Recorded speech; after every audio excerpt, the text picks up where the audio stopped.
Hello, my name is Rachel, and I'm 38 years old. Lately, my life has been really difficult. The past few months have taught me to relearn so many things, especially about trust and resilience. My husband, Paul, was the root cause of much of my struggles.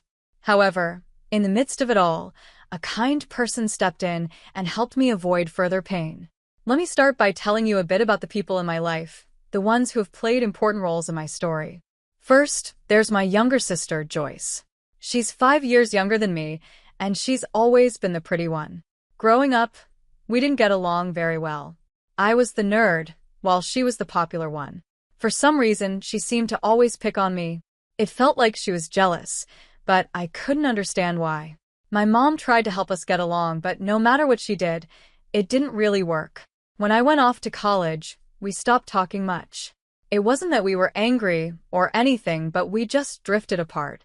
After I graduated and she became a teenager, we started talking a little more, but it wasn't like we were ever close. Our relationship got better in a way, but we never really bonded like sisters usually do. I accepted that this was the best we could have, and I was okay with that. Next is Paul, my ex-husband. Paul and I met at work, and we hit it off right away. He was charming and sweet, and we dated for about 4 years before we got married. After our wedding, we worked really hard and managed to buy our first home together. I was the one earning more at the time, so the mortgage and the deed were in my name. Everything seemed perfect. 3 years into our marriage, Paul brought up the topic of children. "Honey, there's something I've been thinking about," he said to me one night.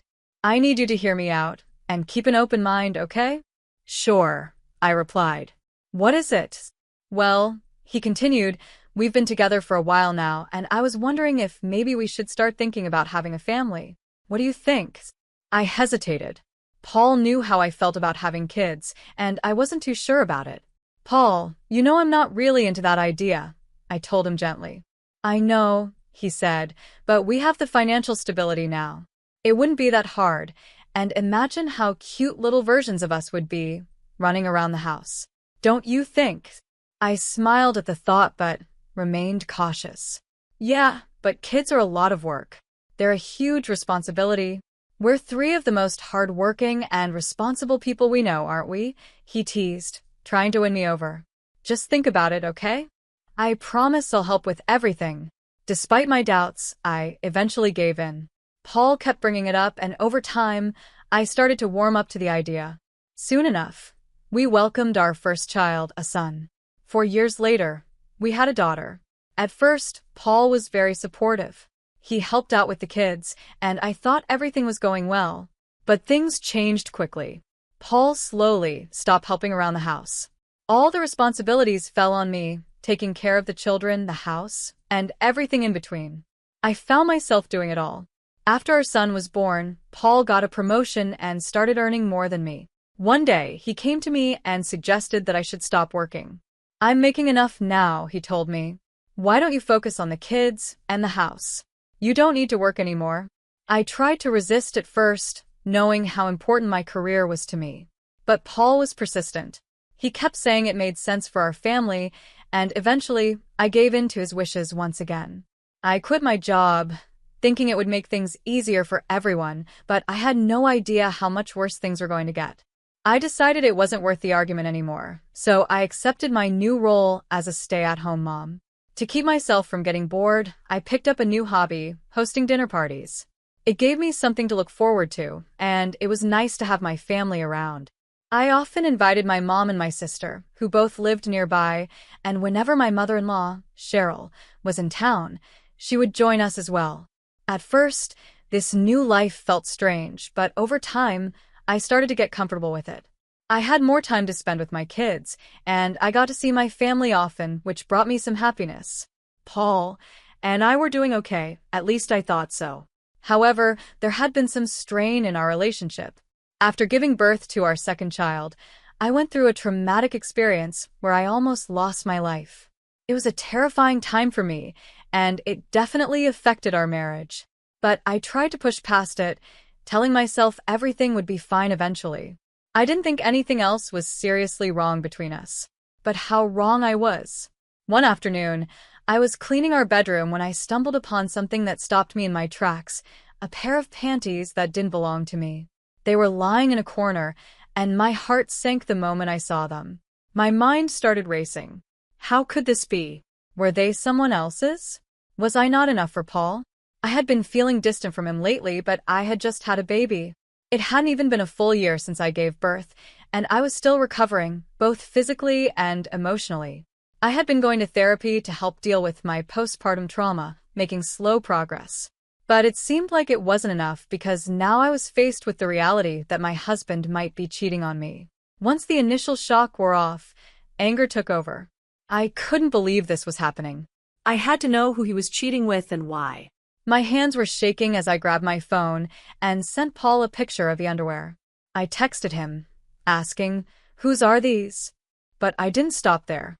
I needed more answers, so I opened his laptop and logged into his social media accounts.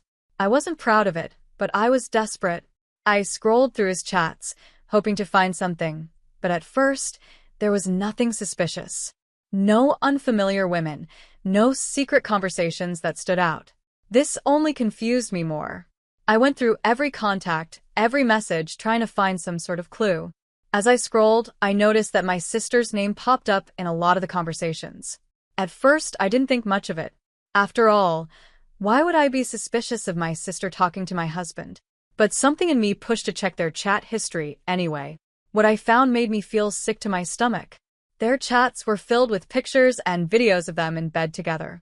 There were messages where they talked about how much they loved each other, and even plans for Paul to leave me. I was horrified. My own sister, the one I had known my entire life, had been sleeping with my husband behind my back. I couldn't believe it. I felt betrayed on a level I didn't even think was possible. My relationship with my sister had always been complicated, but I never imagined she would do something like this. First, I ran to the bathroom and threw up because the disgust was overwhelming. Then, I tried calling Paul, but he didn't pick up.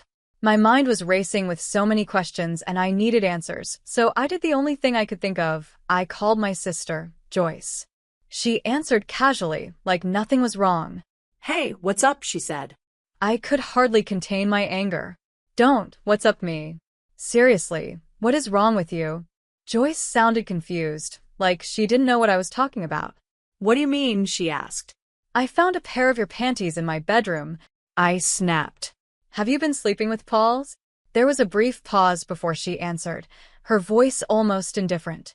"Yeah, for a while now." My chest tightened with rage. "Why?" I demanded. "Why would you do this to me?" Joyce sighed, like she was annoyed by my reaction. "I don't know, Rachel. It just happened. You seriously thought it was okay to sleep with my husband?" I asked, my voice shaking. "You're my sister. How could you do this to me?" "I thought I was helping you out," she said, like it was no big deal. Helping me out? By sleeping with my husband. I could hardly believe what I was hearing.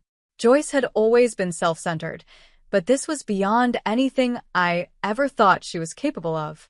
Joyce's casual tone made it even worse. "Look, Rachel, you've been boring lately. I figure I'd step in since you clearly weren't making Paul happy."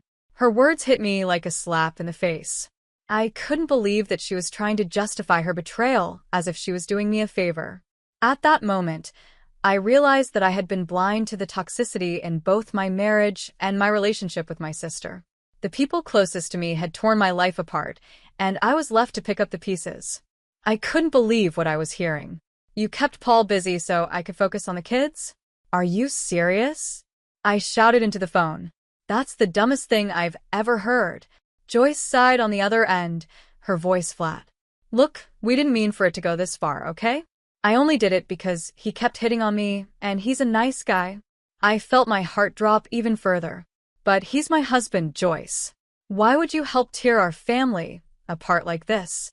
She didn't seem to care. "I just want what's best for Paul. If I'm what's best for him, then so be it." I was stunned. "You're disgusting," I spat before hanging up. I couldn't believe her nerve. My own sister, who was supposed to have my back, had betrayed me in the worst possible way. I lay in bed, completely numb, tears streaming down my face. I never thought my life would come to this. Everything felt shattered.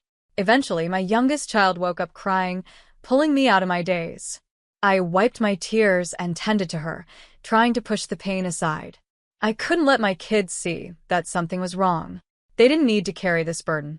As I went through the motions of the day, picking up my oldest from school, making dinner, and trying to smile when they asked where their dad was, I lied and told them he was working late. Inside, I was falling apart. As the hours passed, my anger turned into worry. It was almost 10 p.m., and Paul still hadn't come home. I tried calling him multiple times, but he didn't answer. I even tried calling Joyce to see if he was with her, but she didn't pick up either. Exhausted and emotionally drained, I finally went to bed, hoping that maybe, just maybe, I'd wake up and find that this had all been a terrible nightmare. But when I woke up the next morning, the feeling of dread only deepened. Something was wrong, and I could feel it. I looked around the bedroom and noticed that Paul's things were missing. I rushed to check the cupboards, the drawers, and anywhere he might have kept his stuff. Most of it was gone. He had left while I was asleep, without a word, without a note, without a goodbye. I stood there, in disbelief. Paul had just left. He didn't even try to talk things through or explain himself.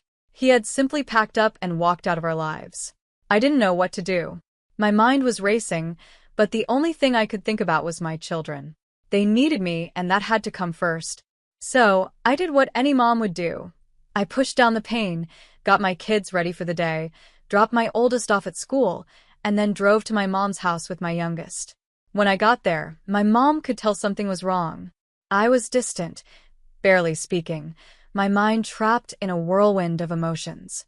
I hadn't even had the courage to tell her about Paul and Joyce yet. All I could think about was how I was going to raise 3 kids on my own. The weight of it all was too much. Finally, my mom couldn't take my silence anymore. She looked at me, concerned. "Okay, enough," she said, her voice firm but gentle. "What's going on? Something's clearly bothering you." I hesitated. How could I even begin to explain? "I don't know how to say this," I started, my voice trembling. "Just start from the beginning," she urged. "What happened?" I took a deep breath and blurted it out. "I found out Paul has been cheating on me." My mom's face fell in shock. What? "How do you know?" "I found another woman's underwear in our bedroom. When I asked Paul about it, he didn't answer, and then he left." Her eyes widened. "He left? What do you mean he left?" "When I woke up this morning, all his things were gone. He packed up and left during the night. I didn't even realize when he came back." My mom shook her head in disbelief. "Oh my God. My poor girl. I'm so sorry this happened." I could feel the tears welling up again. "Yeah," I whispered. "It gets worse." My mom's expression changed to one of deep concern. "Oh no. What happened? Do you know who he cheated on you with?" I nodded slowly. "Yeah, I know who it was. I went through his things, and I found out." Mom looked at me, her eyes searching mine. "Who was it?" I could barely get the words out. "It was Joyce." There was a long, heavy silence. My mom's face went pale as she stared at me in disbelief. "Excuse me? What did you just say?" "My own sister," I repeated, the pain and betrayal washing over me again. "Paul has been cheating on me with my own sister." My mom's hands flew to her mouth, her eyes wide with shock. Neither of us could believe the nightmare we were living. I called Joyce to confront her about everything, and to my shock, she was completely casual about it. She told me they were in love and that she believed she was the best thing for Paul, so she planned to stay with him. I couldn't believe what I was hearing. My own sister had betrayed me, and she didn't even seem to care. "Oh my God," I whispered. "What has she done? How am I going to survive this?" I felt completely lost. I had 3 kids to raise, no job, and now no husband.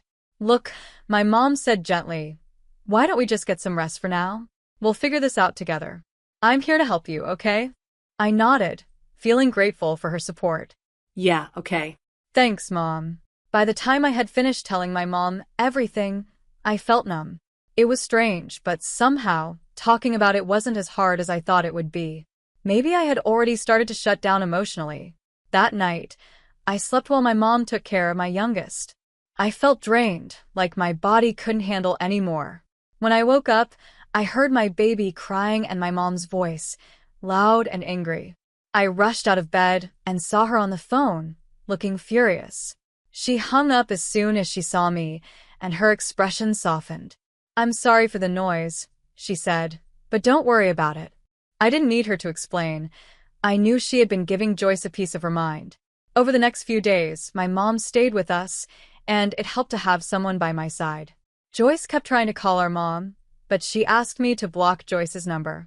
It was comforting to have someone understand my feelings, especially when I felt so alone.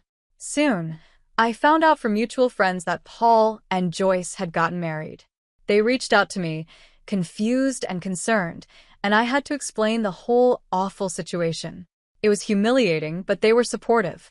Many of them blocked Paul and Joyce, refusing to associate with them anymore. I couldn't believe they had gotten married the day after Paul left me. It hurt deeply, but I realized I shouldn't have expected anything different from them. When I told my mom, she was furious.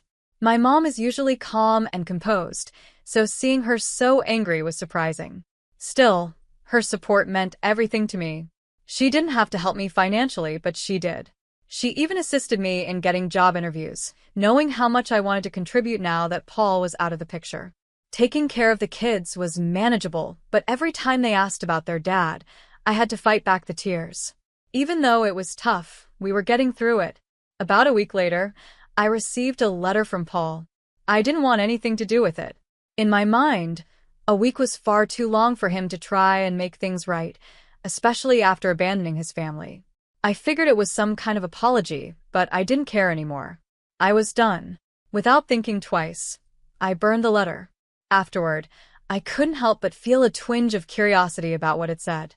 Sometimes I wondered if I should have read it before destroying it, but then I reminded myself that nothing Paul could say would change how I felt about him or what he had done to me and our kids. The next day, my mom and I decided to take the kids to the local fair. It was a much-needed distraction, and we had a blast. It felt so good to laugh and enjoy myself after everything that had happened. For the first time in what felt like forever, I allowed myself to have fun. That night, after we got the kids to bed, my mom and I relaxed with a bottle of wine. I opened up to her about the letter. "So, something came in the mail for me yesterday," I said, swirling my wine glass. "Oh? What was it?" my mom asked. "A letter from Paul," I replied. My mom looked at me in surprise. What? "What did it say?" "I don't know," I admitted. She furrowed her brow. "What do you mean? You didn't open it?" "No, I didn't want to deal with anything he had to say," I said. "So, I burned it." "You burned it?" My mom's eyes widened in shock. "Cow, what if they were divorce papers or something important?" I shook my head. The envelope didn't look official or legal. "I'm sure it wasn't that." My mom sighed. "Well, if you're sure, but what do you think was in it?" I thought for a moment, but I honestly had no idea. Maybe it was an apology. Maybe it was nothing. But whatever it was, I knew it couldn't change the way I felt about Paul, or what he had done to me and our family. I was moving forward, with or without answers. "I don't know," I said, thinking about the letter I burned. Maybe it was a weak apology or a request for his stuff back. I wouldn't be surprised if that's all it was. My mom looked at me with concern. "How are you feeling about all of this now?" I sighed. Today was actually a good day. But it's tough, especially when the kids keep asking where their dad is. What do I even tell them? It's slowly getting better, but only a little. As long as it's improving, even just a little, my mom said reassuringly. "And you know I'm always here for you. I want you to know something. I'm cutting ties with your sister. Everything I have, it'll go to you and the kids." I was touched by her words. "Mom, that means so much to me, but are you sure? Evelyn is still your daughter, too." She nodded firmly. "I know you and Joyce had your differences growing up, but what she did is unforgivable. I raised both of you better than this, and clearly, Joyce didn't care. She's no longer my daughter after what she's done." I was speechless. A part of me understood my mom's decision, but I also knew how painful it must have been for her to make. I could never imagine cutting off one of my own children, no matter what they did. But hearing her say it made me even more grateful for her unwavering support. I knew it couldn't have been easy for her, and yet, She stood by me. Another 5 days passed quietly, and one afternoon, there was a knock on the door. It was strange because I wasn't expecting anyone. Besides my mom, who was at work, no one ever visited me anymore. Feeling a bit uneasy, I opened the door cautiously and saw 3 men dressed in black suits standing there.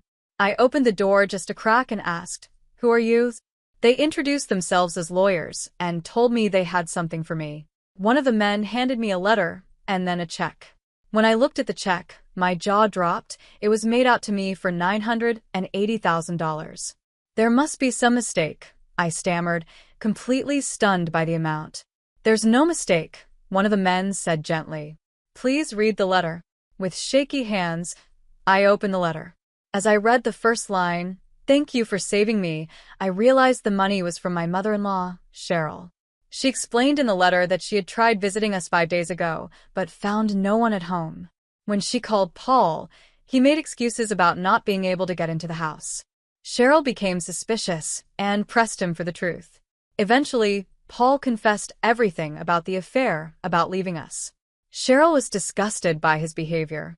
She wrote that she was deeply sorry for everything I had gone through and was grateful that I had not trusted her son with her assets. That's why she had decided to leave all her inheritance to me and her grandchildren. The check I held was part of that inheritance. Tears filled my eyes as I continued reading. The lawyers then explained that Cheryl had been terminally ill and she had passed away just the day before. She had instructed them to make sure I received the money immediately after her death, so I could take care of myself and the kids. Her letter ended with a heartfelt thank you for preventing her from making a mistake in trusting Paul with her finances. I was overwhelmed by Cheryl's kindness. Despite everything, she had always been a woman of integrity, someone who stood up for what was right, even when it meant going against her own son. Paul had always been intimidated by her strength and independence, but I had admired her for those very qualities. As the reality of her passing sunk in, I couldn't help but cry. Cheryl had been remarkable, and even in her final days, she had thought about me and my kids. She had wanted to protect us, and in doing so, she left behind a legacy of generosity and care. It was hard to believe that someone who had no obligation to me anymore would go to such lengths to ensure we were okay. I wiped away my tears and thanked the lawyers for delivering the letter and check. They expressed their condolences and left quietly. As I stood there holding the check, I couldn't help but feel both sadness and gratitude. Cheryl's last act of kindness had given me a lifeline, something to hold on to as I rebuilt my life without Paul. Later that night, I sat with my mom and told her everything. "Mom," I said softly, "you won't believe this, but Cheryl left me and the kids her entire inheritance." My mom looked at me in surprise. What? "Why would she do that?" "She knew what Paul did," I explained. "She was disgusted by him, and she didn't want him to have anything. So, she gave it all to us." My mom sat back, shaking her head in disbelief. Cheryl was a strong woman. It doesn't surprise me that she'd do the right thing in the end. You and the kids deserve this after everything you've been through. I smiled through my tears. She was one of the good ones. I just wish I could have thanked her in person. "She knew," my mom said softly, "in her own way, she knew how much it would mean to you." We spent the rest of the evening reminiscing about Cheryl and how she had always had a quiet strength that people underestimated. Despite the pain and loss, I felt a sense of peace, knowing that I had people like Cheryl and my mom who truly cared about me and my kids. I found comfort in her. She kept her promise and supported me until the very end. A few days later, Paul called. I already knew what he was going to say, but I decided to listen. "What did you do?" he asked. "What do you mean?" I replied. "You know exactly what I mean, Paul. Be more clear." What are you talking about? "Why weren't you home that day? I specifically asked you to be there. I sent you a letter asking you to act like everything was normal while my mom visited." "Oh, was that what the letter said?" I asked, trying to stay calm. "You didn't read it?" "No, I burned it. You betrayed me. My mom was going to help me with the inheritance, but you took it all because you're selfish." I couldn't believe what I was hearing. "That's funny, coming from you. You abandoned your family and only reached out to me when it was about the inheritance." Love can't be forced, Paul. I did what was best for me, and your mother did what was best for us. Don't ever try to contact me or the kids again. Goodbye. After that, things happened quickly. I filed for divorce and was granted full custody of the kids. Paul tried to fight for the inheritance, but Cheryl had made it clear that it was for me, so he didn't win. He and Joyce tried to pressure me into giving them some of the money, but I refused to budge. Life has become easier since I got the money. I set aside a portion for my kids' college and invested the rest. My mom was able to retire, and I started working again. The kids have accepted that their dad isn't coming back, and when they're older, I'll tell them everything. I'm still healing, but I know things will only get better from here.